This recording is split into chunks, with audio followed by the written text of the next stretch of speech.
Tenemos esta noche con nosotros al presidente de la Nación, al doctor Carlos Menem. Y bueno, yo no sé si decirle bienvenido al país. En todo caso, lo felicito por este viaje. Parece que fue un viaje... Yo justo volvía cuando usted iba y había realmente un clima, lo dije, creo que eso no se puede negar. Y si a usted le parece, presidente, podemos empezar con un pedacito de ese clima. Yo reproduciría esa parte final de su discurso en la Sociedad de las Américas. ¿Cómo no? En el marco de la democracia, con libertad, con justicia, para consolidar la paz. Que Dios los bendiga. Muchísimas gracias. Y estas fueron las palabras del presidente Carlos Saúl Menem en esta asamblea protocolar en la Organización de los Estados Americanos en Washington, Estados Unidos de Norteamérica. Bueno, y le presento una primera preocupación que tengo. Los argentinos nos hemos caracterizado en el pasado por ponernos muy eufóricos y a veces sin fundamento, ¿no? Por ejemplo, bueno, hay esta revista, Gente, que saca esta tapa, ahora la muestro, ¿te la vio allá? Sí, sí. ¿La vio? ¿Por qué no la muestra más abajo con el título? Big Charlie. Grande Charlie. Grande Charlie. ¿No estaremos exagerando? Yo lo asumía esto con mucha serenidad, en un marco de reflexiones permanentes. No asumí tampoco actitudes triunfalistas ni exitistas.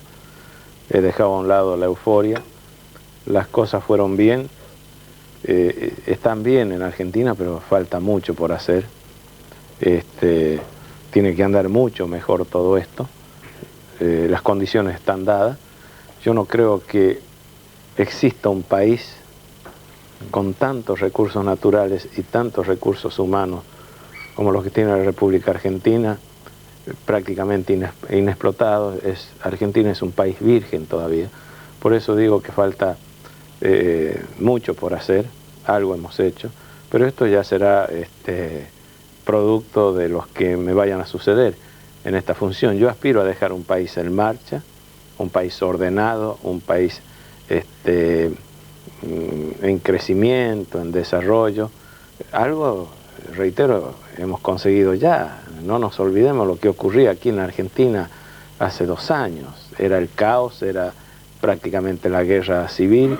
¿Y quiénes son los que nos critican ahora? Los fracasados de aquella época son los que nos critican ahora. Entonces, esto nos obliga a redoblar el esfuerzo para consolidar todo esto que estamos haciendo desde hace ya casi 2 años. Desde aquel 8 de julio de 1989. Yo hablo en términos constitucionales. A mí se me vencen los 2 primeros años de gobierno, o se cumplen los 2 primeros años de gobierno, el 10 de diciembre del corriente año. ¿Sabe por qué le digo esta preocupación? Que veo que usted también quizá la comparte. Porque ir al primer mundo no es un lecho de rosas. No, usted vio, por supuesto que no. Porter, que estuvo acá, le dijo a los canadienses que se van a quedar fuera de la competencia. Los alemanes tienen un problema fenomenal con los japoneses. Es decir, es un mundo de dura competencia al que vamos. De dura competencia, y no estamos acostumbrados a eso. Ojo, Mariano, dura competencia a partir de los recursos que pueda tener uno, un país como Argentina, pero además a partir de los conocimientos que se puedan adquirir. En este momento estamos viviendo en el mundo del conocimiento. Pueden competir aquellos que tienen más capacidad, más talento, y los que tienen mayor posibilidad de desarrollar esa capacidad y ese talento. Porque por más que uno tenga recursos naturales como los tiene Argentina, si no hay capacidad en su gente para ponerlos en marcha, y bueno, serios problemas con toda seguridad que van a sobrevenir. ¿Qué porcentaje del camino hicimos?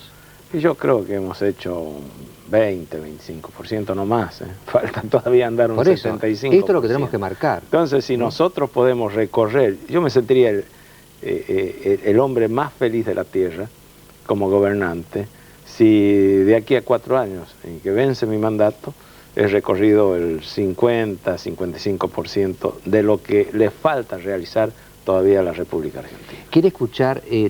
Mandamos con el noticiero de TC a la calle a preguntarle a la gente qué pensaba del viaje. ¿Cómo no? Y hemos reproducido en proporción exacta al tipo, tuvimos muchas respuestas, pero reprodujimos algunas. ¿Las quiere escuchar? Para eso he venido. Muy bien. Yo creo que es un viaje que fue muy positivo, todo lo que se ha recaudado de información y todo lo que sirve para el país. Yo particularmente, el presidente Menem no lo he votado, creo rotundamente lo que está haciendo y creo la efectivización que va a tener esto en el contexto del país. Me parece bien, me parece que nos estamos insertando en el mundo en serio, y creo que esta es la mejor manera. Es un paso más en las concesiones a Estados Unidos, simplemente, y no creo que salga nada bueno. Bueno, que es algo importante para nosotros y esperemos que tenga sus frutos. Para mí estamos pésimos y este viaje no significa absolutamente nada para nosotros. Yo pienso que es positivo, muy positivo. Yo pienso que la actitud del presidente es muy franca, muy abierta. Es decir, es una posición abierta y hacia un futuro. Argentina tiene que despegar de alguna manera. Esto refleja más o menos lo que consultamos.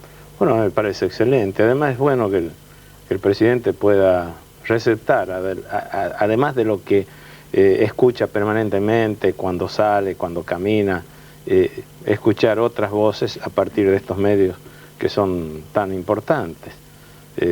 Es una forma, es una manera de contribuir a que el presidente tome un conocimiento exacto de las cosas y donde haya que corregir algo, corregir, y donde no, seguir por este camino. Yo creo que por ahora el camino que hemos elegido, la senda que estamos transitando, no tiene ningún tipo de alternativas.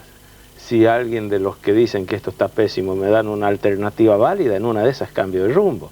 Pero es que una cosa es decir está pésimo y quedarse con eso, sería distinto decir está pésimo porque por tales y tales razones. Entonces, creo que lo que hace falta a la gente, al pueblo argentino, informarse, cerciorarse y recién opinar sobre temas tan importantes como estos que se están viviendo actualmente en nuestro país. Le pedimos a los oyentes que ya están llamando, que sigan llamando, para también transmitir al presidente más reacciones de la gente. No, me parece muy bien. Además, no nos olvidemos, reitero, que hasta hace 2 años Argentina era un desastre.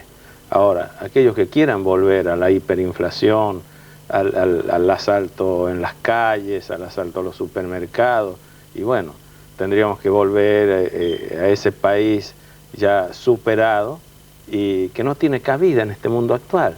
Este mundo actual es altamente interdependiente y ni tan siquiera los Estados Unidos pueden funcionar solos si no lo hace en comunión, en comunicación, y si no funciona en interdependencia con todos los países del mundo. Nadie puede convertirse en este mundo actual en una suerte de Robin Hood. Robin Hood es un personaje de leyenda, pero en el mundo de las relaciones internacionales, en el derecho internacional, absolutamente nadie puede funcionar solo. El caso de Cuba. ¿Por qué Cuba más o menos se mantenía hasta hace poco tiempo? Y porque Cuba tenía el respaldo de la Unión Soviética. Ahora, sin ese respaldo y aislado del mundo, y bueno, la única salida que le queda al doctor Fidel Castro es llamar inmediatamente a elección. Un gesto histórico lo podría directamente, bueno, trasladar en el bronce por los siglos de los siglos, pero en estas condiciones mucho me temo que tengamos algunos problemas en la República de Cuba. Presidente, que muchas veces los hombres prefieren el sillón al bronce? Bueno, yo creo que es muy difícil ubicarse en un país como Cuba. No nos olvidemos que Cuba exportó su revolución, entre comillas revolución, a otras partes del mundo. Parte de la revolución cubana llegó aquí a Argentina. Los comandos Che Guevara, comando Fidel Castro, comando Camilo Cienfuegos, y ya sabemos cuáles fueron las consecuencias. Yo he dicho en reiteradas oportunidades, Fidel Castro le cambió la cara a Cuba, la sacó de una situación de decadencia total, pero hubiera sido bueno que le dé la oportunidad al pueblo cubano hace 10 años atrás que elija a sus gobernantes. Sin embargo, no hay democracia en Cuba, no hay partidos políticos, no hay oposición, y bueno, y esto directamente se ha convertido en una suerte de dictadura. Y esto es lo que no quieren más los pueblos del mundo. Presidente, yo invité a 3 periodistas de primer nivel para que compartieran conmigo el segundo bloque y por supuesto con usted. ¿Está dispuesto? Sí, por supuesto. Ya volvemos.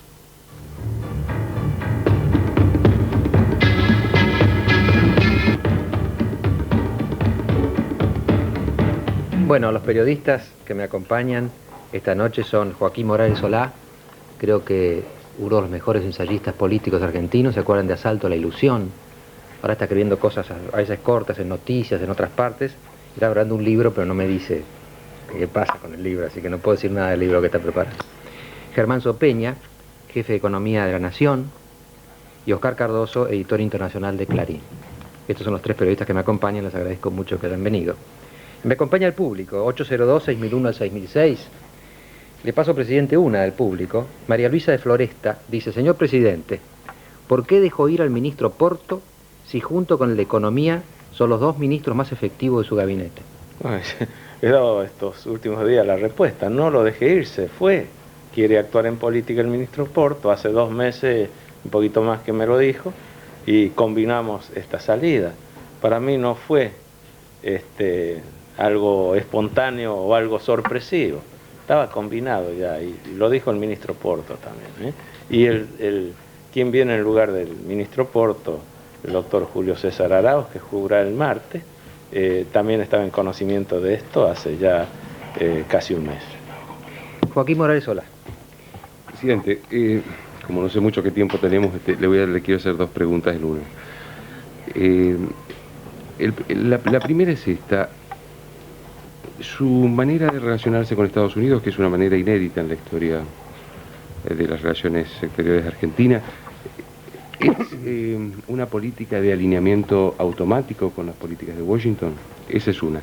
La otra es que me gustaría saber si usted, en sus encuentros con los funcionarios norteamericanos, desde el presidente Bush para abajo, ha planteado los viejos problemas comerciales que la Argentina tiene con Estados Unidos, y la competencia ciertamente desigual con la exportación, las exportaciones de bienes agropecuarios.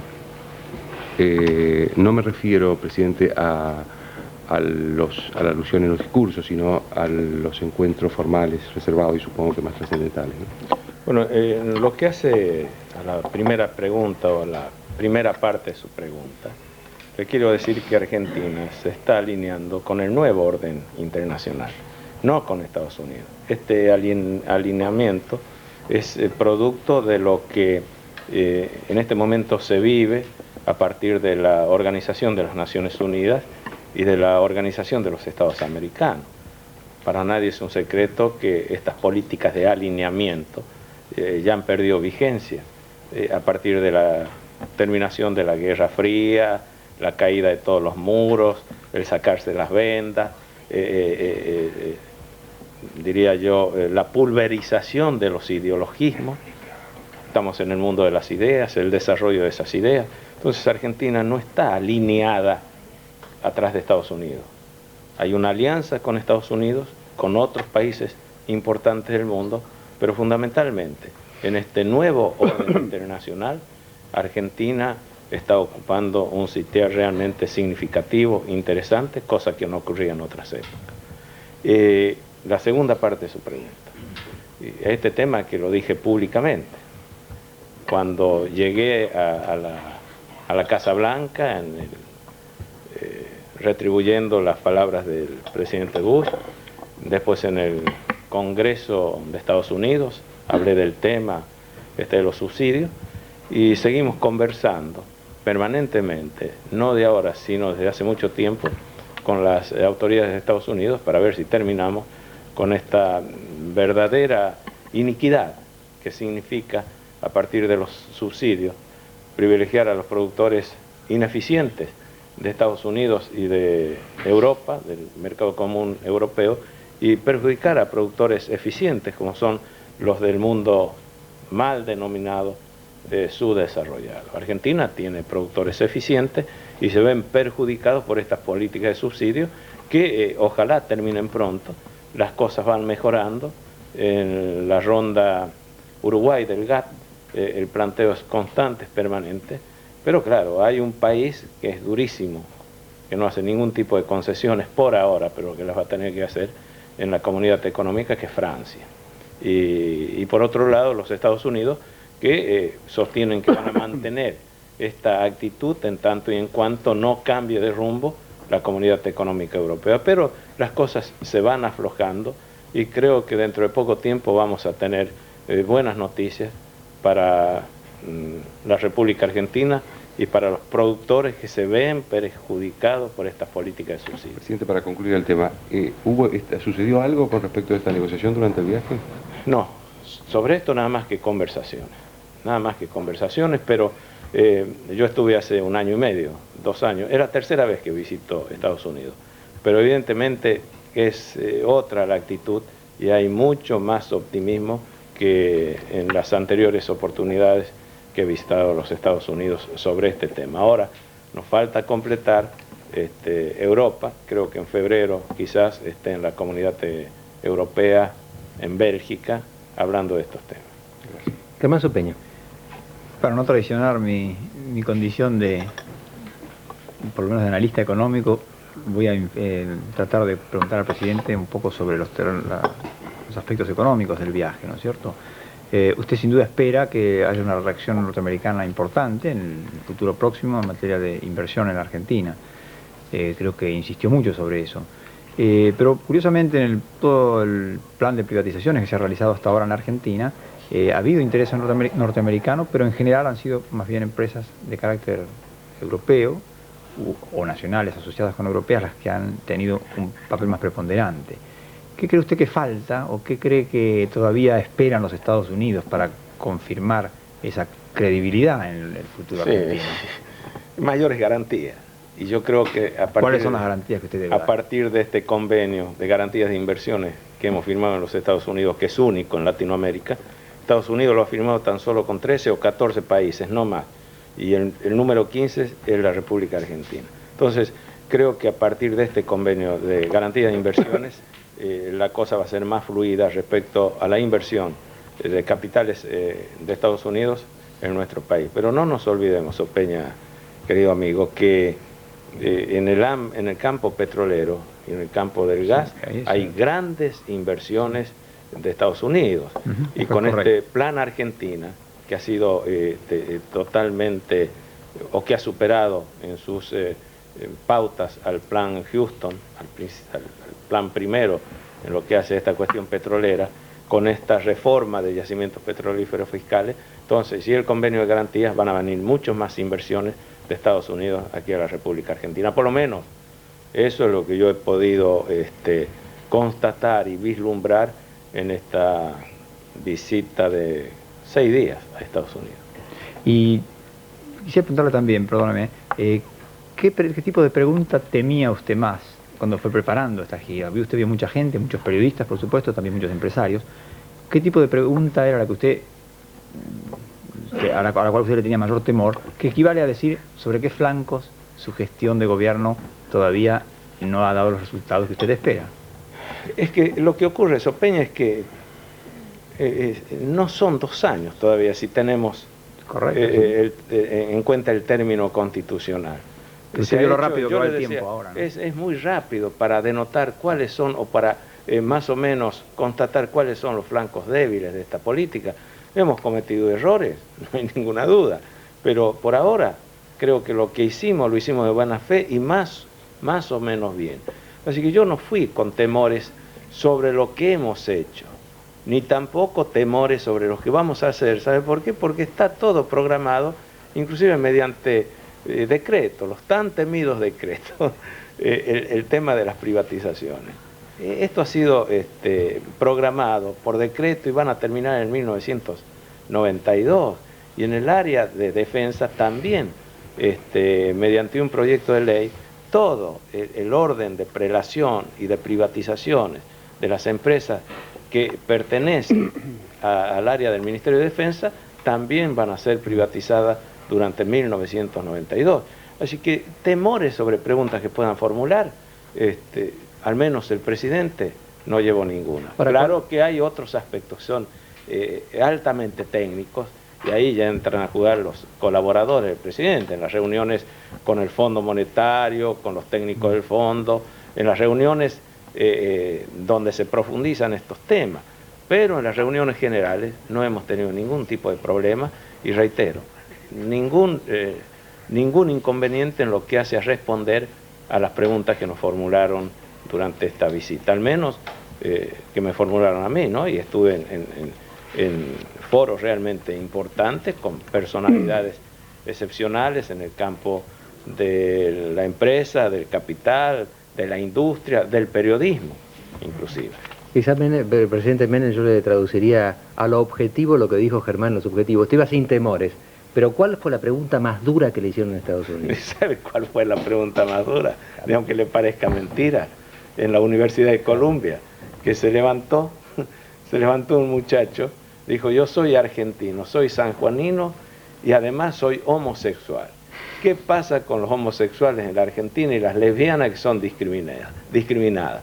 Entonces, esto que hubiera provocado un escándalo en nuestro país fue asumido y el muchacho hizo un alegato, yo lo escuché pacientemente, y cuando terminó su alegato, bueno, una ovación de toda la gente que estaba ahí en ese recinto. Yo también respondí de acuerdo a lo que en la Argentina existe. Aquí no hay persecución a la homosexualidad. Lo que ocurre es que todavía no tienen lo que han solicitado, que es la personería jurídica, con los objetivos, la naturaleza de la organización, los objetivos de la misma, como cualquier otra organización que pide personería jurídica. Bueno, yo respondí de acuerdo a lo que ocurre en la Argentina y también los aplausos y este chico, cuando yo terminé mi exposición, me dijo, bueno, está bien, yo le agradezco lo que dijo. Pero fue un momento difícil, dado el auditorio que tenía y una pregunta que no me la esperaba, confieso que no me la esperaba. Uno supone que cuando va a un centro académico, le pueden preguntar sobre leyes, sobre ciencia, sobre tecnología, sobre economía, que me preguntaron, pero la primera pregunta fue esa. Bueno, ¿sabe que en las universidades norteamericanas, cuanto más duro pregunta el alumno, mejor nota le ponen? Sí, es así, pero ese sacó buena nota. Yo creo que la pregunta y la respuesta fueron buenas porque las dos fueron aplaudidas. Oscar Cardoso. Sí, yo quería retomar, doctor, un poco la línea argumental de Morales Solá, de Joaquín. Usted dice, es la tercera vez que voy a Estados Unidos, y admite que no tuvo respuesta en un tema concreto y que es un problema estructural en relación, no es de ahora, el problema de ofrecer ciertas producciones que son competitivas en el mundo. De hecho, cada familia norteamericana subsidió con $500 el año pasado y 650 los productos alimenticios.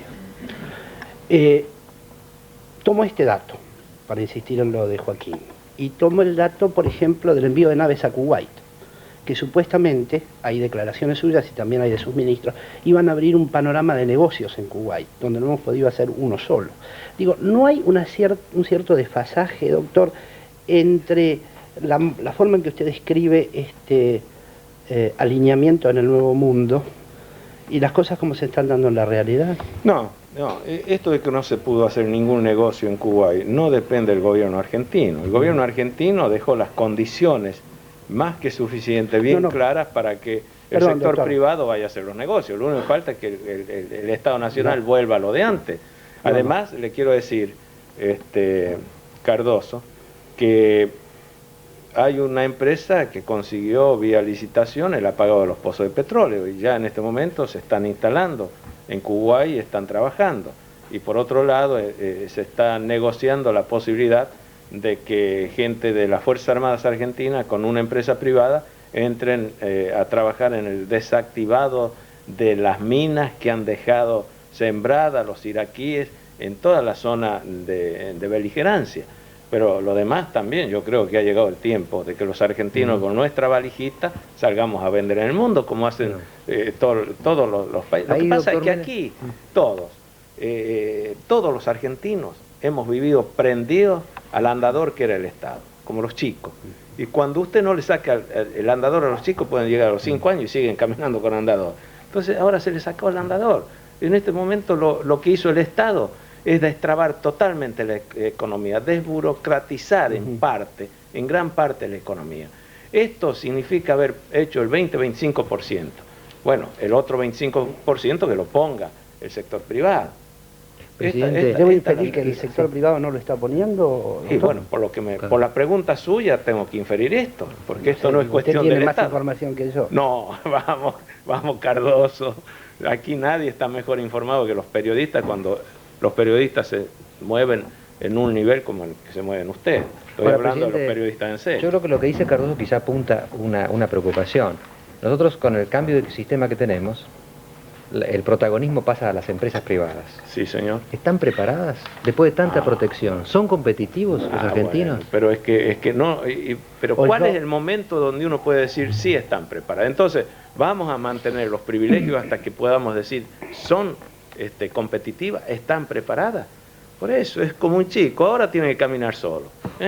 Y bueno, a partir de la experiencia que vayan haciendo, van a adquirir la preparación necesaria para competir en el mundo. En este momento, Argentina tiene que competir sí o sí. El empresariado argentino tiene que competir sí o sí. Si no compite, muere. Directamente. Cardoso. No, yo quería agregar si el presidente, como pregunta, a modo de pregunta, si el presidente veía que el paraestatalismo del sector privado, que es un poco lo que estamos descubriendo, efectivamente responde al programa de transformación de la economía que usted implementa. ¿Cómo lo siente usted? Yo siento que está respondiendo en este momento en un 50%. Y el otro 50% todavía no. Todavía no. Son todos amantes de la libertad económica, en tanto y en cuanto no le toca sus intereses.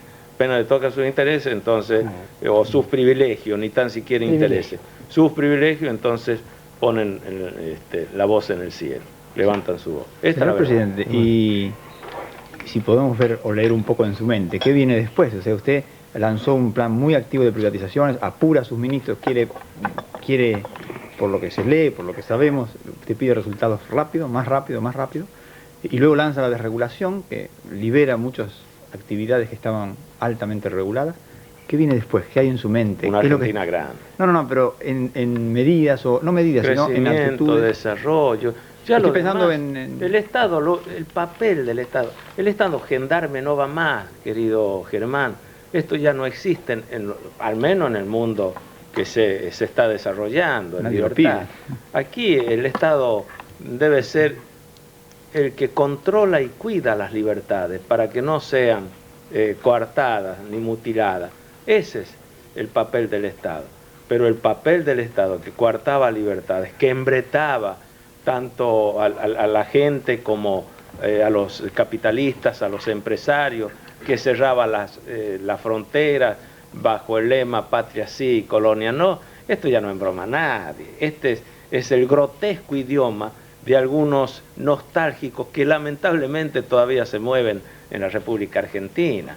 Esto ya se acabó en el mundo. Entonces, lo que tiene que hacer el Estado es esto: establecer las reglas de juego para que las libertades políticas se traspolen al campo de lo económico y podamos empezar a crecer.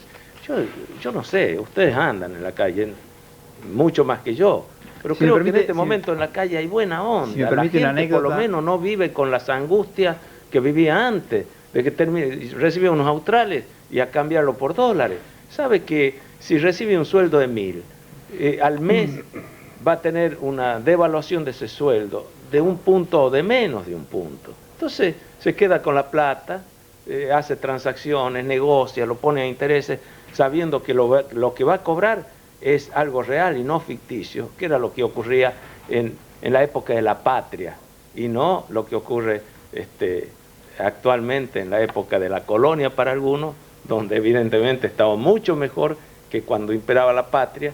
La gente estaba en la calle, según este lenguaje, asaltaba los supermercados, nos desgañitábamos hablando barbaridades, y bueno, tenemos que rendirnos ante la evidencia de los hechos. Y los hechos nos están diciendo que los críticos más duros de este momento son los que han fracasado durante esos 6 años de democracia en la República Argentina. Presidente, una última pregunta. Usted habló recién de las garantías jurídicas que necesita el capital externo para invertir. Yo le quiero hacer la siguiente pregunta. ¿No afecta esa garantía jurídica que reclama el capital extranjero al proyecto de reforma constitucional? No, ¿por qué? Porque necesita seguridad jurídica. Bueno, pero es que la reforma constitucional es casualmente para poner la Constitución a la altura de las circunstancias que se viven actualmente. No es para coartar las garantías constitucionales que desde el mundo de la política lo hemos trasladado al mundo de lo económico. Pero ¿cómo no vamos a reformar la Constitución, por ejemplo, cuando todavía tiene vigencia este famoso colegio electoral? ¿No se da cuenta lo que está ocurriendo en Corrientes con el colegio electoral? ¿Cómo? Bueno, no, pero es el colegio electoral. Esos son instituciones, ya diría yo, vetustas, de museos que ya no tienen ninguna necesidad de permanecer en la Constitución. Quizás Joaquín estaba pensando en una cláusula específica, ¿no? Claro, o la reelección. No, pero por favor, si ya con 2 años estoy más que hecho, faltan 4 todavía. Pero fíjese que fue el gran interrogante que la gran mayoría de la población se planteó cuando Alfonsín quiso plantear una reforma constitucional. Prevaleció en la gente la idea de procura la reelección. Cuando Cafiero planteó una reforma en la gobernación, como no estaba explícitamente dejado de lado lo de la reelección, la población lo rechazó. Fíjese lo que está pasando con Mitterrand en Francia. La gente dice, está bien, reforma la Constitución, acorte su propio periodo. Pero me parece muy bien. ¿Y por qué no se acorta ahora el periodo? No, quiero decir que... Empecemos por poner las cosas bien en claro. No hablo de acortar el periodo. Yo no traje a colación el tema de la reforma constitucional, porque yo ya me imagino mañana los titulares de los diarios. Menem aspira a la reelección. Y esto no es así. Esto es una cuestión que viene siendo conversada. Inclusive yo hablé en la época de la presidencia del doctor Alfonsín, con Cafiero, cuando iniciamos el movimiento de renovación del peronismo sobre este tema. Así que no es un tema traído de los cabellos ahora, es un tema que tiene acá entre nosotros, larga data. Claro. Pero a mí me da lo mismo gobernar con esta Constitución o con una Constitución reformada. Así que... Pero a los fines de las inversiones y de la garantía que usted hablaba, presidente, yo creo que el proceso de reforma de la Constitución produce inseguridad jurídica. Bueno, lo dejemos. Hay que iniciar una campaña y ustedes forman opinión para que no se reforme la Constitución. Pero díganos acá en privado, ¿Menem aspira a la reelección? No aspiro a la reelección. Le hablo con toda claridad, como hablé con claridad en La Rioja cuando reformamos la Constitución. Yo dije, quiero la reforma de la Constitución porque quiero seguir siendo gobernador de La Rioja. Lo dije públicamente. Ahora no aspiro a la reelección. 6 años son suficientes. Pero más que suficiente. Las últimas preguntas se las voy a dar al público. Hay algunas duras. Le hago 2 duras juntas, ¿quiere? Pero todas las que quiera. Bueno, Andrés de Barrio Norte dice, uno de los flancos débiles que tiene la política actual es los 10 millones de habitantes que viven en la pobreza. ¿Cuántos millones más quedarán en el camino? La otra dura, espere que viene la otra dura. Manuel de Mataderos dice, ¿qué confianza puede tener un inversor extranjero a un gobierno que confiscó los depósitos bancarios? Bueno, pero yo le quiero responder con toda claridad. Los 10 millones es una cifra muy caprichosa, muy alegre. Yo no sé de dónde saca, de qué estadística ha sacado eso de los 10 millones de pobres en la República Argentina. Si hubiera sido así, con toda seguridad que el 8 de septiembre, el 11 de agosto y el 27 de octubre no gana el gobierno. Empecemos por poner las cosas bien en claro. Estos son los que tocan de oído y le pido disculpas, que hacen afirmaciones sin tener las estadísticas en su poder. Y el otro era por un estado de necesidad, no podía seguir. Argentina, nos quedaban 2 salidas, o una convocatoria de esta naturaleza, porque fue una convocatoria, o la quiebra definitiva del Estado. Argentina no podía seguir así. 20.000 millones de dólares de deuda interna, 60.000 millones de dólares de deuda externa. Entonces estaba o la seguridad, es decir, esos depósitos que además daban la continuidad del una Estado. Continuidad, pero era impresionante. La suma de intereses era una bola de nieve, de intereses del 100, 200 hasta 300, 600, ustedes recuerdan, 600% mensual de intereses se pagaba. Entonces, si no cortaban por lo sano, Argentina no tenía destino. Y nadie se quedó con esos recursos. Sí se quedaron con esos recursos, pero por otra vía, los que gobernaron anteriormente. Yo creo que alguno de ustedes tuvo que contribuir con el ahorro forzoso, ¿no? Todo. ¿Y cuánto le devolvieron? Eso sí fue confiscación.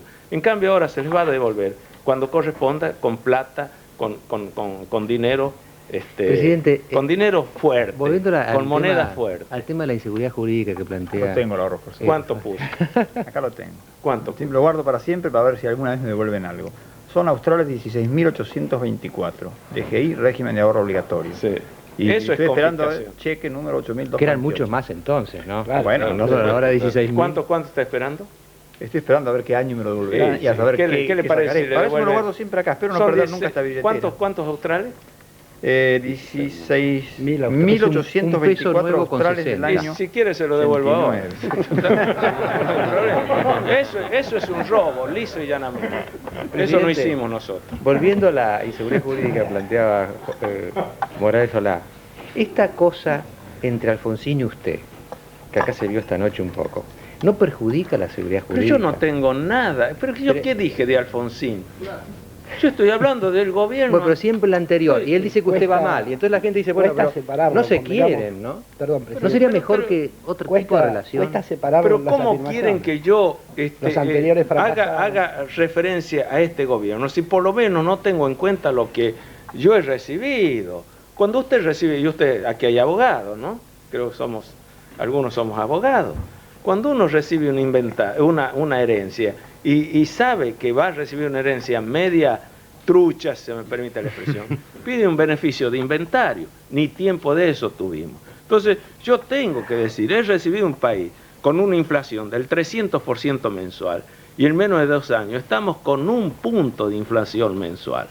Entonces, ¿con quién quiere que compare? ¿Con lo que puede ocurrir dentro de 10 años o con lo que ocurrió anteriormente? Pero siempre me cuido de decir que lo que ocurrió en ese periodo del 83 al 89 no es producto tan solo del gobierno anterior, es producto de todos los desencuentros que se vivieron en la República Argentina, es producto de levantar además por ahí algunas situaciones que se tornan ilevantables.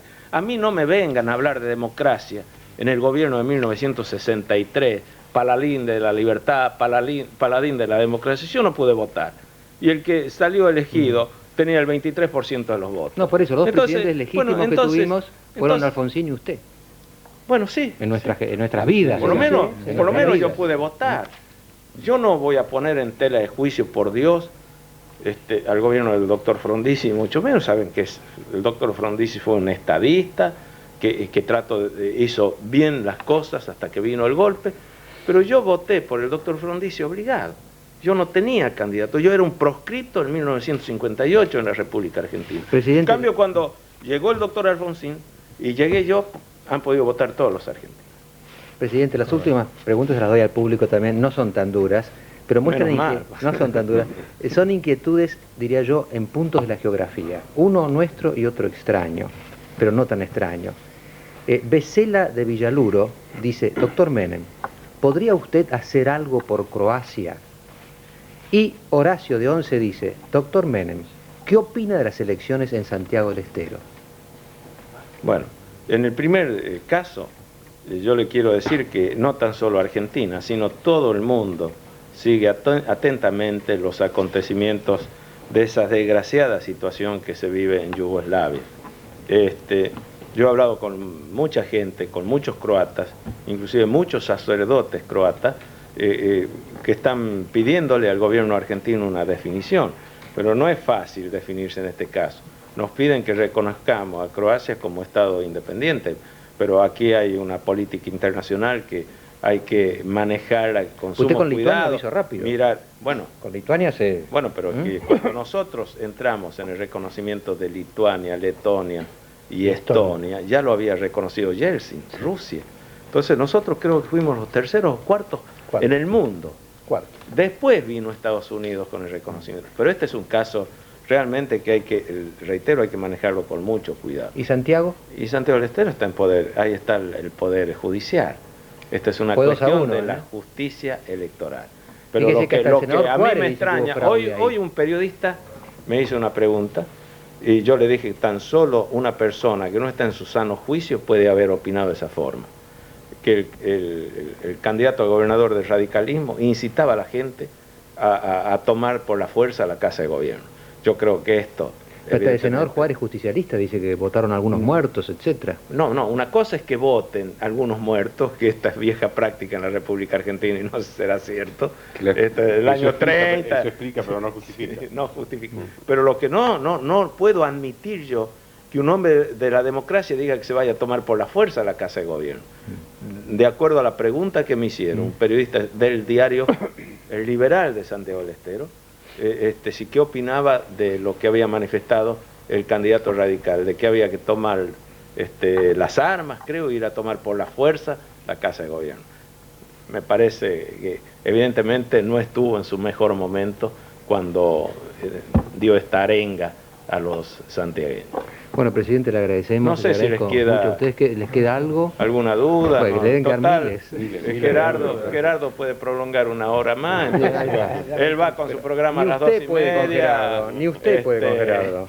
¿Escuchaste, Gerardo? Guerrero Martínez va a las 2 de la mañana. Dijo que sí. Bueno, si no hubiera dudas no habría periodistas, y no habría periodistas. Es que nuestro deber es transmitir dudas y críticas. Por supuesto. Pero hay hechos, hoy estuve, para terminar, si no esto no vamos a terminar nunca, se le dio muy poca trascendencia al hecho de el defensor del pueblo. Hubo un congreso internacional, vinieron de 16 países a debatir este tema. Hubo un proyecto de ley que fue 3 veces renovado en el Parlamento por vencimiento del término, que está desde 1984 en la Cámara de Diputados, aprobado por el Senado de la Nación.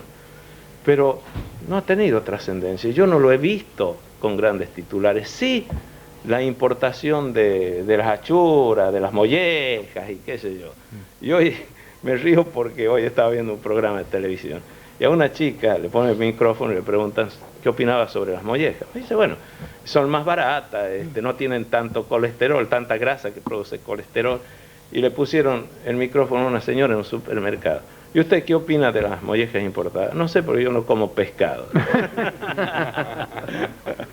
Bueno, yo creo que hay que hacer un poco de docencia, no con las mollejas, pero sí, por lo menos con el defensor del pueblo, que es una institución que sirve para ir avanzando sobre la burocracia y además sirve para ir consolidando la libertad y la democracia. Bueno, presidente, usted seguirá gobernando y nosotros seguiremos dudando y criticando. ¿Está bien? El día que nos critiquen, entonces estaremos en una dictadura. Bueno, vamos a asimilar, alguna experiencia tengo sobre esto. Vamos a asimilar todo. Ya volvemos.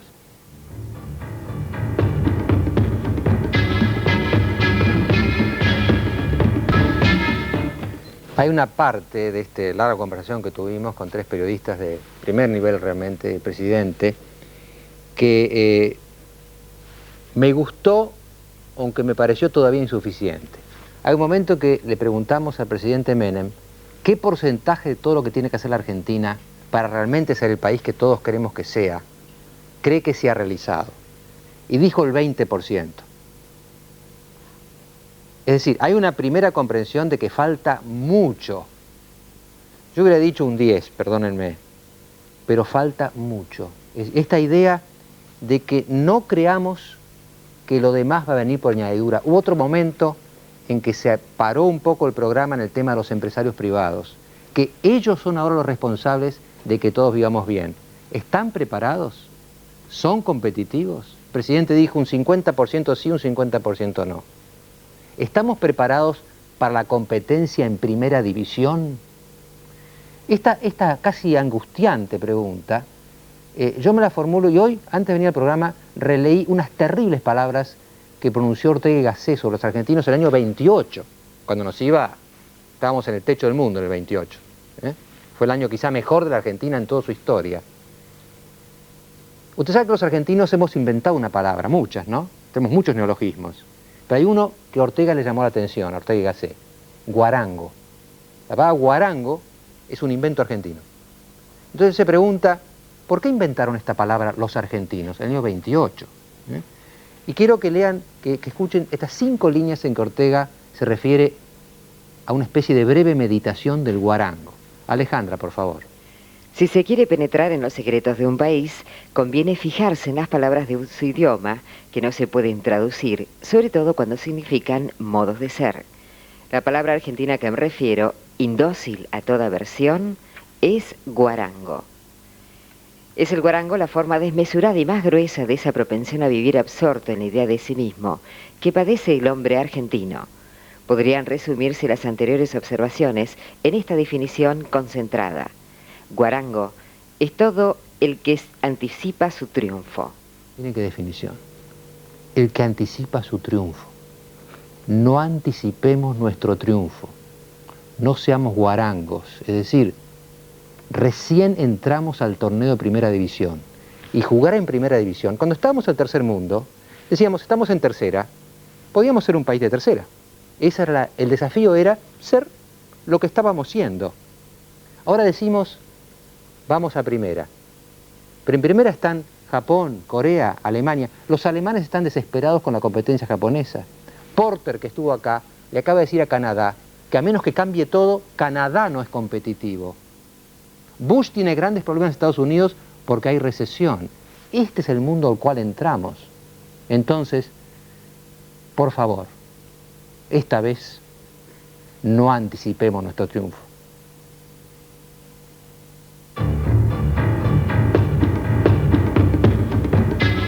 Hay muchísimos llamados, pero para hacer un momento un poquito más liviano, si ustedes quieren el programa, el llamado que voy a repetir únicamente es Felipe de Barrio Norte. Doctor Menem, ¿qué opina del partido de ayer? Lástima que se fue el doctor Menem. Pero les voy a hacer una confidencia total. Cuando llegó le digo, presidente, está medio cansado, usted está con cara de cansado. Seguramente fue el viaje. Me dice, no, es que anoche no dormí. Estaba relacionado con el partido, parece, ¿no? Bueno, ustedes vieron que el presidente Menem habló por ahí de que lo que más le impresionó en Estados Unidos, en las preguntas que se le hicieron, fue ese estudiante de la Universidad de Columbia, en Nueva York, que le dice, ¿qué pasa con los homosexuales en la Argentina? Y él recibe esa onda expansiva, ese golpe, porque en Estados Unidos, evidentemente, la comunidad homosexual tiene mucho más fuerza, es mucho más activa que en la Argentina, y está más reconocida en la sociedad. Entre nosotros, el tema es si se le va a dar personería o no a la comunidad homosexual argentina, CHA, y por eso pongo la foto ahí, creo que no sé si está, señor director, de Rafael Freda, que es el presidente de CHA.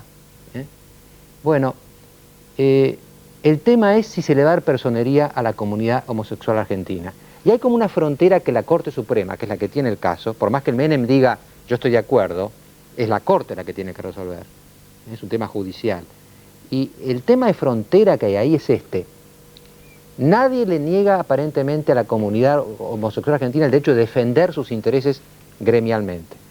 Yo diría que, yo me animaría a decir que también le reconocería totalmente el derecho de propagar sus ideas, sean cuales fueran, porque en las ideas no puede haber cortapisa. A ver si nos metemos bien esto en la cabeza. Las ideas tienen que volar libremente. Las ideas se combaten con ideas. El tema es la propagación concreta. Les pongo un caso. Una pareja de homosexuales adopta o tiene un chico, no lo puede adoptar legalmente, lo tiene. Lo influye para que él sea homosexual. ¿Usted qué diría que es esto? ¿Corrupción o pluralismo sexual? Hay un tema muy profundo que yo lo dejo planteado para pensar. Es decir, los argentinos, si bien damos libertad sexual, ¿creemos que hay un sexo mejor que otros o todos igual? Este me parece es un tema de profunda reflexión. Lo he discutido con sexólogos que parecen más bien estar en la segunda, con otros que están en la primera, y el tema me parece que es profundo. Otra foto les voy a mostrar. Martínez de Oz. ¿Por qué? ¿Es Martínez de Oz, no? Porque no me olvidé. Sí, es. ¿Por qué? Está por publicar un libro. Iba a venir al programa esta noche, pero más bien no había tiempo, ¿no? Por más que ustedes lo escucharon el doctor Menem decirle a Gerardo Sofovich que me tenía que dar más tiempo, ¿no? Eso lo escucharon, ¿no? Va a publicar un libro que se va a llamar 15 años después, el 2 de diciembre. Lo voy a tener el jueves que viene. Y lo pongo ahí a Martínez de Oz porque tengo una duda profunda que tiene que ver con el diálogo que tuvimos con Menem recién. La Argentina ha pasado de etapas ultraproteccionistas en que los empresarios estaban entre algodones y se prohibía importar todo, fabricaran lo que fabricaran y vendieran los precios que lo vendieran. Éramos coto de caza de los empresarios privados y públicos. A extremos en que de golpe se abría todo. Es como si usted, un chico que lo tuvo siempre entre algodones, ponete el suéter, no salgas, le abre un día todas las ventanas un día de invierno y el chico se agarra la pulmonía. Y durante Martínez de Oz realmente se diezmó a la industria argentina. Entonces la pregunta es, hoy se está abriendo a la Martínez de Oz, estamos haciendo las cosas de una manera intermedia por una vez. La intermedia sería decirle al empresario privado, vas a tener algún tiempo. Si sos competitivo o te haces competitivo, vas a prosperar. Si no lo sos, vas a perecer. Este mensaje, ¿es el mensaje que está llegando o estamos en el péndulo? Creo que esto es un motivo de reflexión. Y tengo finalmente algunas fotos santiagueñas. Carlos Juárez, senador justicialista que denuncia fraude en Santiago del Estero. No es Zabalía, ¿eh? César Iturre, el gobernador saliente, a quien lo acusan de fraude a favor de Carlos Mujica, que fue el triunfante. Yo solamente quiero decir una cosa, como lo decíamos acá y se lo decíamos al presidente con los periodistas. En la Argentina, los muertos ya no pueden votar, y en eso tenemos que ser absolutamente rigurosos. Aunque la Corte santiagueña, por 2-1 como fue, diga que los muertos podían votar, eso no lo podemos aceptar nunca más en la Argentina.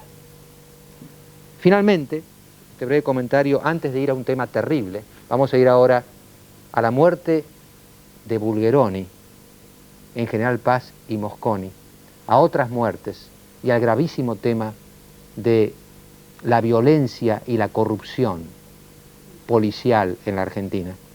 Vamos a ir a eso después. Antes de ello, y terminando este pequeñísimo intervalo, digamos, quiero mostrarles una tapa de página 12 el día de hoy, a ver si se la ve. Dice página 12, bueno, el título es Mala leche, ¿no? Ahí está, mala leche. Y arriba, en el sumario dice, por lo menos 47 toneladas de leche en polvo, distribuidas para lactantes por Acción Social, no eran aptas para consumo humano. El ministerio compró la partida ahora, incautada al asesor presidencial Carlos Spadone. Y Carlos Spadone está aquí. ¿Qué tiene que decir? Lamentablemente tenemos poco tiempo, pero le voy a decir que ahí donde dice mala, y por el nivel de este programa no quisiera repetir la otra parte de la palabra, yo le agrego mala fe. Hay tanta mala fe a veces en gente que quiere perjudicar al que avanza limpiamente en este país, que propone esas cosas como este diario lo propuso esta mañana, y que hacen tanto daño, como por ejemplo al nombre de una persona o de una familia como es Spadone en este país, que ha ganado un prestigio con trabajo, en todas las áreas que tocamos con mi hermano, ya sea en el comercio, en la industria, en el teatro o en la política, que me toca a mí acompañarlo al presidente Menem. Aquí fue una compra de leche por una licitación pública, que en el mes de julio de este año se convocó a toda la industria lechera. Toda la industria se presentó y en el momento de la apertura de la licitación, los demás miembros de la industria lechera le ofrecieron al gobierno venderle solamente 300.000 kilos de leche, porque no había mucha leche en el país en ese momento, y únicamente con pago anticipado. Nosotros creímos en el país, pusimos un precio que ahora vamos a hablar de él, normal de mercado, y le dijimos al gobierno, nosotros le vamos a vender a $2.70 el kilo de leche, y no a 3-4 dólares como dice el diario ese de esta mañana. El precio de 2.70 por kilo de leche es el precio normal de mercado, más si le agregamos aún el transporte, la carga, descarga y la entrega, y también las condiciones con que se vendieron. Se vendió en julio del año pasado, después vinieron las elecciones de septiembre, nosotros confiamos, vamos a cobrar recién en enero del año que viene. ¿La leche está en mal estado o no? Nunca estuvo la leche en mal estado, y quisiera explicarle esto. De cada partida de leche se toman 3 grupos, A, B y C. El ministerio, antes de entregar la leche al pueblo, abre la partida y toma, por ejemplo, el grupo A. Analiza un paquete del grupo A, tomado de esa partida de 50.000 paquetes. En ese momento la leche no da el estado que debería tener. Entonces convoca a la empresa, a nosotros mandamos el químico de laboratorio a que esté presente, porque así se acostumbra, se abre el segundo paquete, el B, la leche da exactamente las disposiciones que tienen que ser bromatológicas para consumo humano. Después viene el tercer bloque de paquetes y que también da exactamente las necesidades marcadas por el pliego. Entonces el gobierno toma esa leche y la distribuye sin ningún tipo de problema y va al consumo que fue en octubre de este mes. Recién ahora sale esto. Paradójicamente ayer hubo un informe de Marina, de un informe que se habló hace más o menos 10 días atrás, donde también dice que la leche, esa leche, era apta para el consumo. Además quiero aclarar que esa leche no es leche importada, que no es leche de Polonia, de Rusia o de Yugoslavia, como en una parte del diario se habla de una leche que se importó y que no era para consumo humano, sino es una leche elaborada por un industrial argentino de Santa Fe, por un industrial que vaya a saber cuántos años llegó para poner su marca en el supermercado ahí, y hoy, con un aviso en el diario esta mañana, de la manera que lo hacen, con mucha mala fe, le deterioran una marca a una pobre empresa argentina que ha trabajado bien. Y deterioran un apellido. Espadone, la última pregunta que le haría es esta. Sí. ¿Usted estaría dispuesto a debatir con Página 12 acá este tema? Perfectamente. Me gustaría muchísimo, señor Mariano Grondona, estar con ese medio aquí. Hoy estuvimos 3 horas hablando con ellos. Me gustaría muchísimo si usted los puede convocar y yo venir a hablar con ellos. Si ellos están dispuestos, los convocamos. Me gustaría mucho y le ruego que me invite. Y ese día quisiera hablar después en un momentito de otra cosa. Yo vengo de Rusia, como el presidente vino de Estados Unidos, y quisiera contarle cómo nos quieren los argentinos en Rusia y cómo nos han agradecido 1000 cajas de productos, 14 toneladas de productos, donde también paradójicamente 1 litro de esa leche, y que llegó en el momento exacto de los últimos acontecimientos que tuvieron, y allí un poco hablar de todo lo que quiere Rusia hacer con nosotros. Esas son cosas importantes. Y no estos tiros por elevación que tiran, un poco para deteriorar a la parte industrial. Y más aún en el tema político, que tirándome a mí, de alguna manera le han tirado al presidente. Vamos ahora a los casos trágicos de las muertes de Bulgeroni y Beneñe.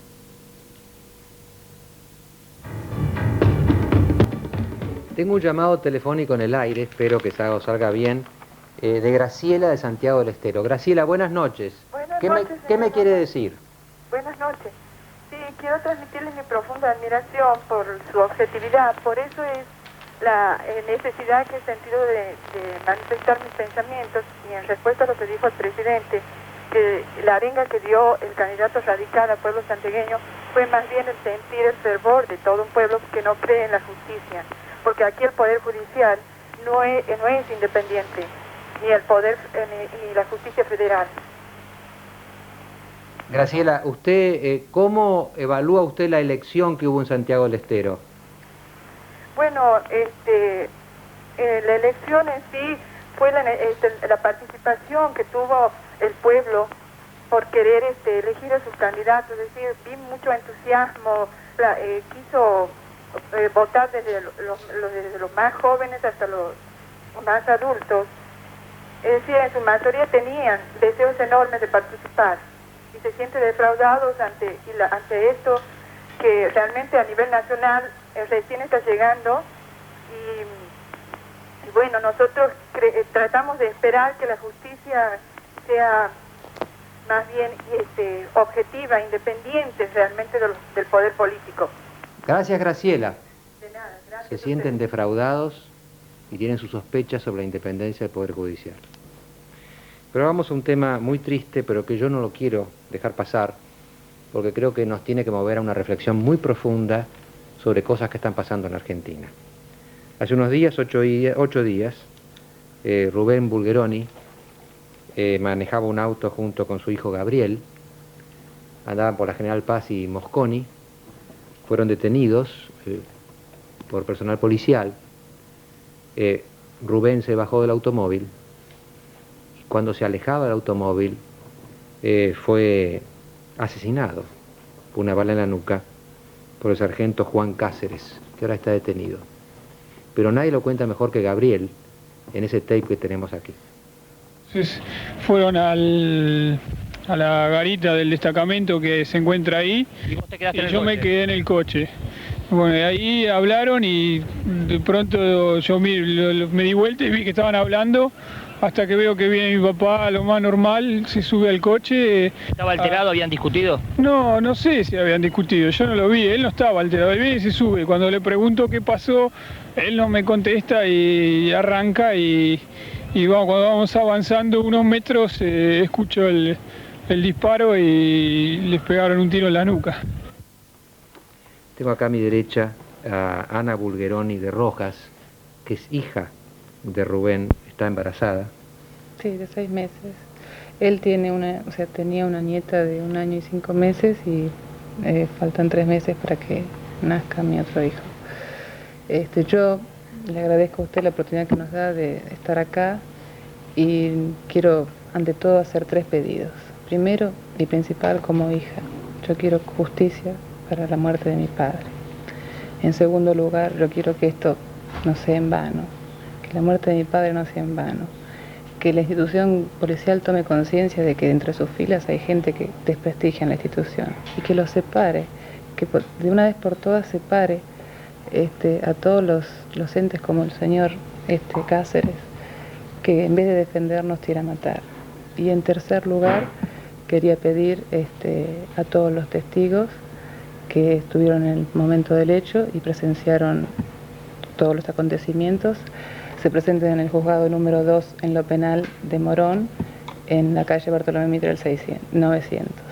Eso es todo lo que yo quiero pedir acá, Que tenga un sentido, ¿no? Claro. Que estas tragedias tengan un sentido y que nos hagan un poco mejores a los que quedamos. Que los que vienen puedan recibir un país mejor y que puedan creer en la justicia y puedan creer en la policía y que en vez de tener miedo uno salga y salude al policía como como en tantos países del mundo. Que el policía está realmente para defendernos, no para que uno esté asustado, mira, cuidado que en la esquina hay un policía, no, eso basta. También está acá Mirta Bulgeroni, que es la viuda de Rubén Bulgeroni. Sí, mire, yo todo lo que pensé, yo le digo lo que pienso en el momento. Para mí acá hay 2 hechos, uno lamentable e irreversible. Mi marido, un hombre decente, un padre de familia, como hay miles y miles en la Argentina, salió de mi casa después del mediodía de almorzar con su familia y se fue a trabajar. Y en este momento el hecho irreversible es que está bajo tierra con un tiro en la cabeza. Y hay otro hecho, ese se tiene que producir. Y depende de la sociedad, como ya dijo Ana, de la sociedad a la medida de la gente que pueda atestiguar. Yo se lo agradecería de alma, sé que no es fácil, se lo agradezco a los que se hayan presentado y a los que se puedan presentar. Y de todas las instituciones que están en juego, la justicia, la institución policial, para que haya justicia. Porque yo les voy a decir una cosa que a mí me pasa en el barrio donde la solidaridad es pero infinita. Pero también me han dicho, te estoy repitiendo lo que me han dicho muchos padres de compañeros míos, amigos, que en este momento están diciendo me pudo pasar a mí. Hay chicos, compañeritos míos, que tienen miedo a la noche y dicen me pudo pasar a papá.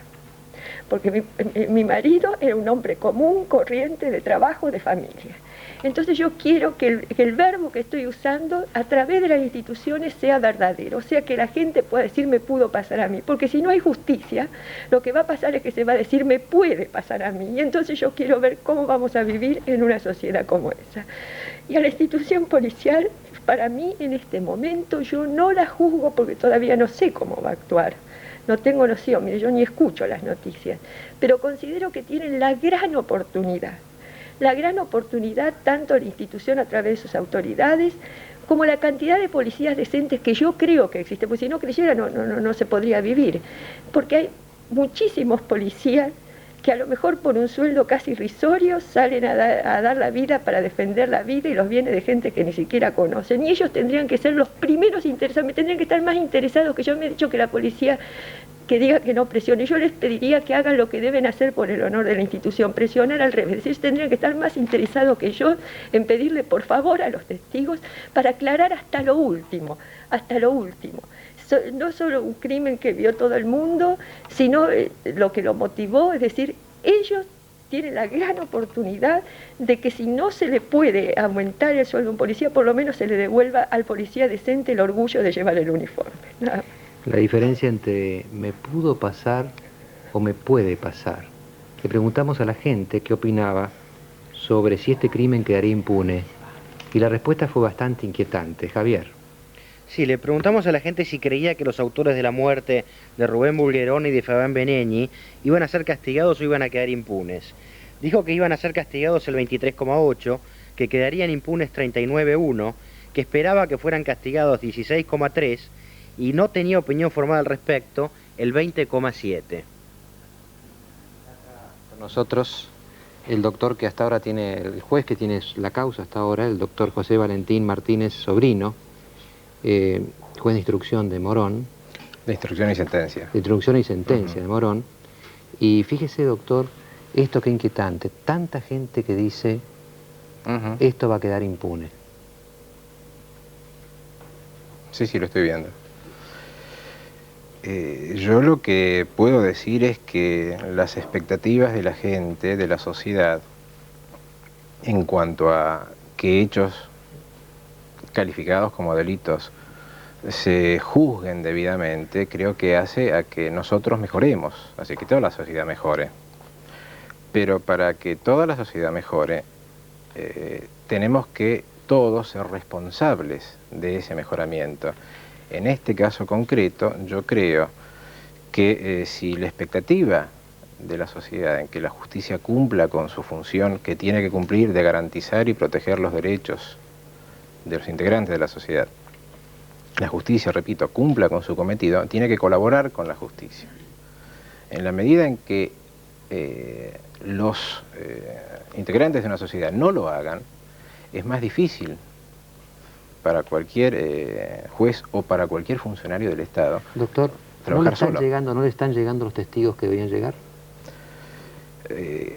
En la medida en que sería deseable o que sería esperable no, han llegado testigos. Eso sí, se han presentado espontáneamente testigos. Creo que eso es importante. Pero tendrían que ser más. Me parece que tendrían que ser más en la medida en que eso mostraría el interés de la gente en colaborar, en participar con el mejoramiento de una sociedad. Es decir, los organismos del Estado no pueden funcionar solos por sí, es decir, sino que necesitan la colaboración del resto de la sociedad. Y en la medida en que tengan esa colaboración, todos los integrantes de la sociedad se van a sentir respaldados, se van a sentir protegidos, y van a tener la idea de que, bueno, los órganos del Estado funcionan como corresponde, porque ellos van a participar de ese funcionamiento. Vamos a ir a una mesa de discusión sobre casos de violencia y quizás de corrupción policial, pero quiero recoger lo que dijo el doctor Martínez Sobrino. Hacer de testigos, decir lo que uno vio, no solamente es un deber moral de todos los ciudadanos, de todos nosotros, es una manera como la muerte de Rubén Bulgeroni adquiere un sentido. Yo he visto en muchos programas ya mucha gente que pierde seres queridos y cuando los pierde, lo único que piden es que la muerte sirva para algo, que la muerte tenga un sentido. Si estas muertes tienen el sentido de vigorizar la acción de la justicia en Argentina y que no haya impunidad, ellos van a sentir que sus seres queridos murieron por algo. En caso contrario,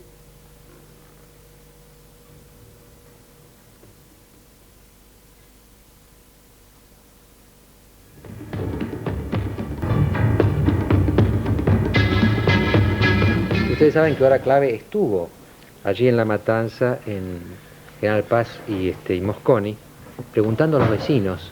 Yo le agradezco mucho a Viviana Villino que hizo esta nota y la van a ver ahora hace un minuto de testimonios de la gente allá. Lo que pasa es que la gente después no va al juzgado.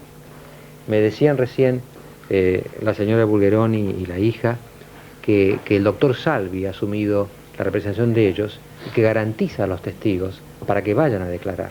Pero fíjese lo que dicen allá en el barrio. Creo que sí, con todo lo que está pasando acá, sí. ¿Desde cuándo? Y de esto más o menos hace 2, 3 años, pero este último año era terrible, ya no se podía ni pasar acá. No se podía porque... Y aparte es como una forma de presionar, como uno vive acá, uno ya es como que ya lo tienen mirando, ojo con lo que vas a decir o con lo que haces. Pero ya como se hizo tan costumbre, tan familiar, ya no, prácticamente ya ni miedo tenía, estando con los patrulleros parados ahí al lado, hacían todas las cosas. Estaba todo muy organizado, muy familiar era. Y si no lo presionaban con la grúa, bueno, dejarlo tirado ahí, chao, y se acabó el partido. Eso es todo. Estábamos con el tema del peluquero, que fue uno de los que primero declaró después de la muerte de Bulgeroni el 14 de noviembre. Sí, lo que pasa es que ahora es que parece que lo apretaron. Todos hablan eso, ¿no? Que dicen que bueno, que ahora no quiere hablar más, porque lo llamaron al juzgado, no sé bien. Y bueno, ahora no quiere hablar. A varios dicen que apretaron. ¿La policía? Parece que sí. Porque hay mucha gente que no tiene tampoco dinero como para decir, le da 20, le da 30, pero si ellos le exigen más, si no tiene, hay que arreglarse también. Si necesitan ellos, que se arregle con lo que uno le da, si es que uno está en infracción, como quien dice, ¿no? Pero si uno le obliga, dame más, dame más, dame más, si no tiene, también la gente se pone mal. Uno comprende que todos estamos en mala situación, pero no por eso tampoco tenía derecho tampoco a matarlo así, como lo hizo.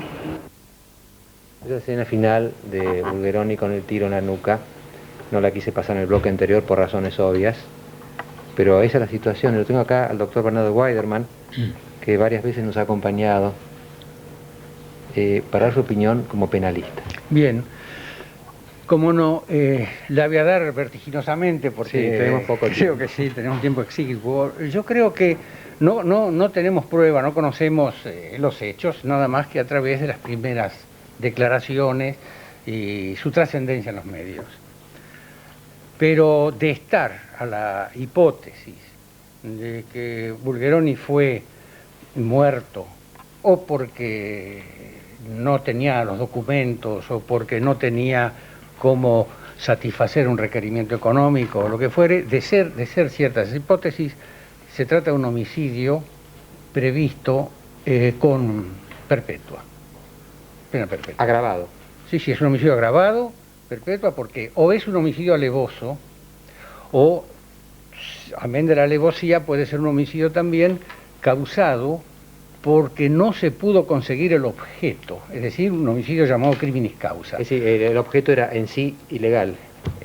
No, cuando alguien va a robar y no consigue, no tiene dinero el individuo y mata, ese es uno de los casos de homicidio criminis causa que tiene prevista la pena perpetua. Pero acá vale la pena rápidamente preguntarse también en un plano jurídico penal si no hay todo una constelación delictiva, si no hay delitos de encubrimiento dentro del ambiente policial, si lo hay o si no lo hay. Porque yo he oído a la viuda de Bulgeroni decir una cosa sumamente sensata. Es decir, requiere el concurso de la gente de la institución policial en salvataje de su propio honor, amén del cumplimiento de la ley de no encubrir.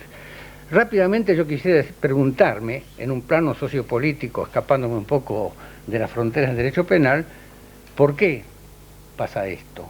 Es decir, yo no conozco el proceso causal desde el punto de vista personal, no conozco la personalidad del autor ni de la víctima, pero sí conozco que el poco valor que se le suele dar a la vida en sede policial, porque todo eso está dentro de un contexto que nos viene de lejos de gran autoritarismo en nuestro país. Y hay ejemplos de autoritarismo, hay ejemplos de desprecio por la estructura jurídica del país, desprecio a veces en el orden normativo, y todo eso parece una cosa frívola, pero no, es muy grave. Con un tiro en la nuca. Así es. No se puede de ninguna manera despreciar la estructura normativa que nos ha estructurado como nación republicana, democrática. Y finalmente, ¿qué hacer frente a esto? ¿Qué actitud de política criminal hace falta frente a esto? Yo creo que nuestro país está huérfano en materia de prevención del delito, porque no tiene ninguna estructura científica de prevención del delito, que en Argentina se llama prevención al patrullaje policial. Y actuamos ante el drama, ante la tragedia. Ante la tragedia, es decir, actuamos de respuesta en vez de prevención. Eso que la República Argentina tiene compromisos firmados en distintas instancias normativas internacionales de establecer, de estructurar un sistema de prevención del delito. Esteban Miró tuviste una especie de entredicho que no lo puedo pasar porque no tengo más tiempo con el jefe de policía de la provincia de Buenos Aires. De la provincia de Buenos Aires, porque claro, el tema derivó claramente, dentro del tema periodístico, tiene dos derivaciones. Una estrictamente judicial, donde hay un seguimiento periodístico de la causa en el aspecto judicial, y otro que abarca ya un fenómeno social, que es el tema de la coima. Es decir, en esto derivó, aunque no se quería, finalmente cayó en esto. Y yo me enfrenté de alguna forma con el comisario, el jefe de la policía de la provincia de Buenos Aires, porque le pregunté hasta qué punto él conocía estos episodios de coima. Como dice bien Raúl Portal, tiene una definición excelente Raúl Portal, parece que hay estaciones de peaje y estaciones de pillaje que están en manos de algunos policías, que de ninguna manera se puede decir que representen a la institución policial. Lo que decía Biderman, claro. ¿Qué le conviene a la institución? Claro. ¿Protegerlos o denunciarlos? Exacto. Ahora, lo que ocurre es que el jefe de la policía de la provincia de Buenos Aires no entiende este tema. Como no lo entiende, lamentablemente, es difícil llegar a una conclusión sobre este punto. Y lo más importante que te quiero decir es sobre los testigos. A la tarde nos llamaron, en el programa de Graciela Andrés, nos llamaron un testigo que aparentemente dijo: yo estoy dispuesto a ir al programa de televisión, al canal. Yo creo que si vos, Mariano, citás aquí a los testigos, vienen. Y esto no va en detrimento del señor juez, que seguramente tengo entendido que es una persona muy honorable, muy respetable, y que le daría todas las garantías. Te aviso que nos costó, porque tuvimos que mandar la cámara y era difícil que vinieran acá. Pero lo que te quiero decir, Mariano, es que estoy seguro que vendrían acá porque me dijeron: creemos más en el periodismo que ir de pronto a la justicia o ir a la comisaría. Tenemos más garantías. Y el juez me decía recién a mí también, el doctor Martínez Sobrino, que los medios tienen que colaborar, nosotros. Por supuesto. Y estamos colaborando poco. El doctor Raúl Debrié estuvo acá, hizo esa especie de maravillosa exposición. ¿Se acuerda cuando pasamos sus dibujos sobre la corrupción? Ya esto no es cómico, ¿no?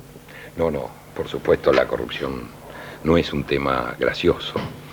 Aquello fue un recurso nada más para, digamos, para atraer la atención y para poder poner en movimiento un tema que es dramático y que creo que tiene mucha historia en la Argentina. La corrupción no se genera de un día para otro. Esto está ya históricamente fijado por el cancionero popular. Discépolo lo decía en el año 27, el siglo pasado lo decía José Hernández a través de sus versos, ¿no es cierto?, cuando decía: hacete amigo del juez, y describía una sociedad que estaba dividida en dos: los amigos del poder y los que no son amigos del poder. Y estas son las consecuencias, Mariano, porque acá, como decía Mirol, hay dos hechos: un hecho policial, un hecho de la crónica policial, en el que, bueno, en este caso está involucrado además un policía, un agente de policía, que posiblemente terminara condenado, y como siempre, la historia, el hilo se corta por lo más fino, ¿no es cierto? Este hombre, quizá con muy bajo nivel cultural y con condiciones psicológicas, bueno, que lo hacen apto para semejante desatino, pero por otro lado está la complicidad del sistema, la complicidad de una cultura que fue muy tolerante con la transgresión ética y que es un poco la nuestra generadora. Nuestra parte de responsabilidad. Exactamente. De ahí la importancia del protagonismo ciudadano. Creo que el llamado que hace la señora de Bulgeroni es lo más serio en este caso, que es cómo el ciudadano tiene que ser custodio de su cultura y para eso tiene que ser protagonista. No vamos a tener una cultura como la que aspiramos mientras no haya respeto y responsabilidad ciudadana. El doctor Martínez Sobrino lo que me decía era algo más exacto que no lo supe transmitir. Los medios no están entregando a la justicia los tapes de los testigos. Y eso es lo que él está pidiendo. Es así, ¿verdad, doctor? Y le he pedido a Juan José Sebrelli que me cierre esta cadena de reflexiones sobre la violencia y la corrupción en la Argentina. Sebrelli es, yo creo que un pensador argentino de enorme importancia. El libro último que ha producido, El asedio a la modernidad, yo lo estoy... ¿Dónde está? ¿Acá? Yo lo estoy leyendo con un enorme placer intelectual. Es un libro de un primer nivel en cualquier lugar del planeta. Le agradezco ese placer y le pido su reflexión. Bueno, en primer término yo querría aclarar de que el problema de la corrupción policial no es de ninguna manera específico de la Argentina, a tal punto de que hay todo un género literario que es la novela negra norteamericana que prácticamente se basa en esas relaciones peligrosas entre la delincuencia y la policía. Pero sí hay algunos aspectos específicos y yo creo que hay que alertar sobre una tendencia en ciertos sectores de la población a explicar el auge o la oleada del delito como una consecuencia de la democracia, ¿no? De la libertad, de las restricciones a la policía. Hay dos rasgos que me parece que prueban todo lo contrario de los que sostienen esta teoría. En primer término, el primer rasgo sería que lo que aumenta, o lo novedoso, sería no el delito común, sino el delito policial. Ese sería el primer rasgo. Y el segundo rasgo, que hay un aumento de la publicidad sobre el delito. Son dos rasgos. Con respecto al primero, estaría probando, por el contrario, de que, contrariamente a los que piensan de que es un producto de esta libertad que estamos viviendo, es un resabio, un remanente de 10 años de terrorismo de Estado y de represión ilegal. Es un poco decía el doctor Biden, claro, ¿no? Toda una cultura autoritaria metida en el sistema. Una cultura autoritaria, es decir, la impunidad policial. Que sigue. Sí, en otro sentido. Es decir, los allanamientos, por ejemplo, en ese periodo. Y la banalización del derecho, que sigue. Eran, claro, esos allanamientos eran al mismo tiempo saqueos. Era al mismo tiempo saqueos, era el botín de guerra que se le otorgaba a parapoliciales y policías. Hubo un militar honesto y lúcido que dijo que las señoras de los militares tomaban el té en vajilla robada. Bueno, los que robaban esa vajilla hoy tienen que ir a saltar a los caminos. Eso me parece que es un aspecto importante. Y en cuanto al segundo rasgo, que era el aumento de la publicidad, es decir, hoy los crímenes de Bulgeroni, bueno, se difundan inmediatamente en la televisión, en la radio, en los diarios. Yo quisiera saber cuántos crímenes similares a los de Bulgeroni hubo en la época de López Rega o en la época de Videla. Estoy seguro que cientos. En la sociología del delito se habla de la cifra negra.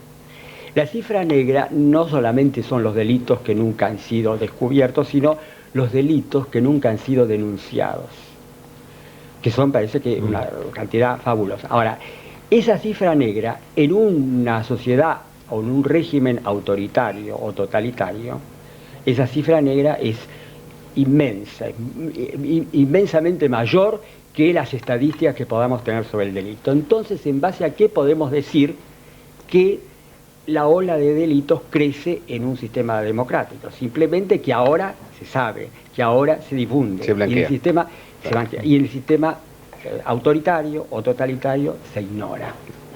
Es decir, que por lo menos ahora sabemos, cada muerte, cada abuso está acá. Y lo podemos discutir, lo podemos analizar. No lo podemos remediar, porque Rubén Bulgeroni está muerto. Sí, pero al mismo tiempo justamente esta difusión es un antídoto contra el delito. Y no es una campaña de desprestigio, porque algunos sectores lo toman así, como una campaña, como que he montado una campaña de desprestigio que no es cierto. Y ya nos tenemos que ir, pero antes de hacer mi mínima conclusión de 10 segundos, no quiero dejar pasar esta oportunidad sin agradecer mucho el premio que han dado a este programa, el premio Prensario, que está ahí, que nos llena de entusiasmo y nos obliga a seguir aprendiendo, porque estamos aprendiendo el oficio de la televisión. También el rating, que en el último, tampoco puedo decirlo, fue 24 puntos el último jueves, es decir, que la gente también nos está alentando a seguir así. Pero quiero decir únicamente esto, y esta reflexión para la policía, complementando lo que dice Esteban Mirol. ¿Cómo mejora la imagen de la policía? También tenemos encuestas sobre la imagen de la policía, que no es buena. Cubriendo al que cometió la transgresión o exponiéndolo. Y hay dos casos en la Argentina de las últimas horas que muestran un camino. La Asociación Argentina de Actores excluyó un viejo actor, Luis Tasca, porque aparentemente había cometido acoso sexual. Y entonces yo me pregunto ahora, ¿su imagen de los actores es peor o es mejor una vez que excluyeron a Luis Tasca? Y en Rosario, donde murió también, y no me pude concentrar en él, Fabián Benigni, en circunstancias más o menos comparables a la de Bulgeroni, el jefe de policía de Rosario, el comisario Atilio Blefari, renunció. Entonces yo digo, la gente de Rosario, después que Blefari renunció, ¿piensa peor o piensa mejor de su policía? Es decir, cuando una institución dentro de sí tiene una manzana picada, la puede disimular entre las demás manzanas, se van a picar más. Parece que protege, se autodaña.